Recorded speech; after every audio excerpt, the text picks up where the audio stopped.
মানে ট্যাঙ্কের, শোনো, ট্যাঙ্কের লেভেল এই ফাউন্ডেশনের লেভেলে আছে, উঁচু উঁচু যাবে না, উঁচু থাকবে তো নিচু যাবে না। কেন? মাটি নাহলে স্লিপ করে ওর ভেতরে ঢুকে জায়গা নেই। এই ছোটো বাড়িগুলোতে এটাই সবচেয়ে বড় সমস্যা, কোনো মতে ওখানে যাবে না। আচ্ছা, সাইডে কিন্তু বোর্ড পড়বে। বোর্ড কোথায়? বোর্ড তো দিচ্ছি, দেবো। বোর্ডটা না দিলে এই 6 দিন যে বৃষ্টি আসবে না, এ তো মাটি পুরো গলে গলে পড়বে। এই যে মাটিগুলোকে লেভেলে বার করতে পারলে না যখন মাটি কাটলো, এই যে এইগুলো যেটা দেখছি, হ্যাঁ, এগুলাই তো বৃষ্টির জল ধুয়ে দিয়ে ওখানে পড়বে। আর নাহলে কালকে থেকে তোমরা ঢালাইটা চালু করে নয় তো, দুটো বিম ওই করে অল্প অল্প মাল ফেলাচ্ছ না কেন? এখন কোনো মালই ফেলছে না। কেন? অল্প অল্প করে ঢালাই করতে গেলে আমার আরে এটা বুঝতে পারছো না তুমি? ওইভাবে ঢালাই না করলে বৃষ্টি হলে তো পুরো মেশাকার হয়ে যাবে।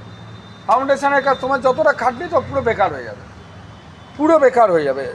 তারপরে এই সব পুরোনো দিনের বাড়ি, এগুলো তোমায় বুঝতে হবে। তোমাকে তুমি সব ফাউন্ডেশনের আর আজকে ফোরকাস্ট আছে, আজকে রাত থেকেই নেমে যাবে। কেন? আমি তো ওই জন্য বলেছিলাম টুকরো টুকরো কেটে ওইখান থেকে কেটে কেটে কেটে কেটে চলে এসো।